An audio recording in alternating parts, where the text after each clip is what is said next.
election legislation, pre-election environment, political environment. I mean the level of freedom of expression, freedom of assembly and freedom of association in country.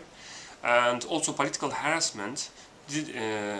It is common traditional problem on the eve of presidential election right now.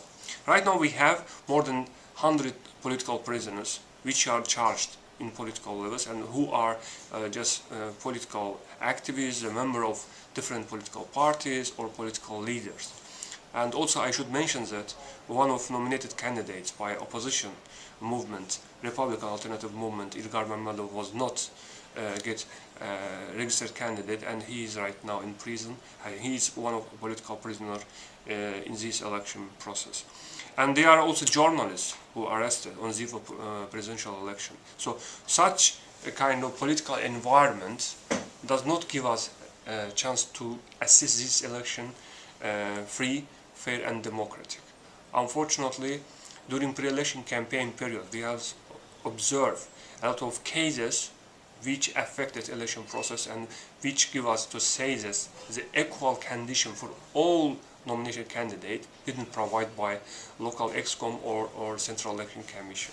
In terms of election administration, I should say that since 2003, when Azerbaijan election code adopted, the composition of election commission based on leading under control of ruling party. So right now they have majority seats in all election commissions, including Central Election Commission, District Election Commission and polling election station. In such a condition, it is difficult to organize democratic and free and fair election. However, we think that we should wait until election day, and after election day, tomorrow, we will evaluate election process in general, and we will assess election result. I should say that there are also some advantages of this election process. What kind of advantages? First of all, after 10 years, Azerbaijan society, Azerbaijan opposition, they showed that there are some alternatives, and they nominated and they united and they nominated joint candidate in this process.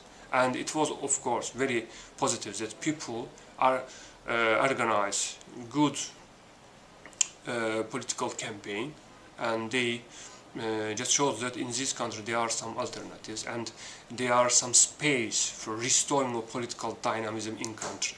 So it is one of advantages in this process. Second advantage, what is second? I should say that the role of social media increased in this election. Many nominated candidates, they use social media tools for their campaign, and also encouragement of voters. Somehow also organized by assistance of social media tools. So Twitter, Facebook, YouTube, it is a part of this election process, and I think it has some influence also this election. Regarding the level of voter participation, we don't have such great expectations that in this election will voters take part in high level. So we don't have some high level voter participation. But I should say that compared with 2008 presidential election, this election will be organized with alternatives, and despite the fact that there are lack of media access, lack of equal condition, there are some alternatives, and it is new window for restoring political dynamism in country.